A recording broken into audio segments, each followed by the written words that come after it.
Okay for Jessica to kiss you, but not someone else. Jessica's fists clenched so tight her nails dug into her palms. Clara, it's just a game. Don't make things difficult for Jessica. To plead for her, Adrian pushed me into the villain's role. My lower abdomen started cramping again, but I couldn't back down now. She just had bad luck. How is that my fault? Jessica couldn't take it anymore. She ran out in fury. Adrian stood up too, leaving only one vicious sentence. Happy now? Then he chased after her. The whole gathering fell apart because of me. But strangely, I felt no victor's joy, only growing emptiness. I staggered to my feet. The pain in my abdomen grew more intense. When I stumbled to the bathroom in panic, I discovered I was bleeding. I don't know how I got to the hospital. When I woke up, the doctor was already waiting impatiently by my ear. Mrs. Lee, you're hemorrhaging badly. We need to know whether to save you or the baby. Your husband needs to come sign the papers immediately. I didn't want to contact Adrian anymore. Doctor, can I sign myself? The doctor shook her head. She said my own condition was critical. How could I make this decision? I could only force myself to call Adrian despite my nausea. At first the phone rang, but then it went straight to voicemail. Bed 18, what are you doing? Where is he? Is he coming or not? I helplessly dialed again and again. Ironically, while Adrian wouldn't answer my calls, he posted on social media. It read, "Best friends till death." The picture showed his and Jessica's backs as they drank together. My head throbbed. My heart was dying. Soon after, Jessica sent me a video. In the video, on the bed I cleaned every day, torn clothes were scattered everywhere. Adrian and Jessica were tangled together. At the end, Jessica didn't forget to text. Clara, is something wrong? Adrian's exhausted and fell asleep. I hung up. A tear slid onto the white pillow. Bed 18, your condition can't wait any longer. You're hemorrhaging badly. When is your husband coming? The nurse was anxious again. I shook my head. No one's coming. My husband, he just died. At my words, the nurse's impatient expression turned to shock and sympathy. In the end, I signed the consent form for the abortion procedure alone and was wheeled into the operating room. I don't know how long the surgery took.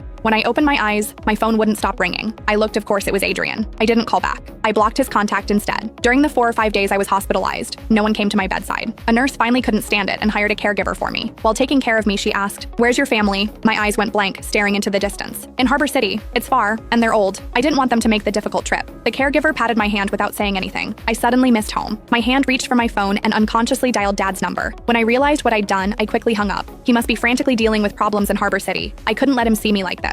Soon, my father called back. I suppressed my longing and let it ring out. After being discharged, I rushed home to pack my things and leave. But I had the bad luck of running into Jessica. When I opened the door and saw her, she was casually sitting in my usual spot on the sofa. Sunflower seed shells scattered all over the floor. She wasn't surprised to see me. She even invited me to sit down, as if she were the lady of the house. I kicked aside her shoes that were carelessly left by the door and walked straight to the bedroom without acknowledging her. She followed me in. "Clara, haven't seen Adrian these past few days? Are you upset?" I treated her like air and opened the closet, only to discover that my belongings were just a few scattered items. "Don't worry, Adrian's doing great with me. He doesn't really want to come back here either." I still ignored her, silently filling my suitcase. Seeing my silence, she became irritated instead. She pointed at my nose and declared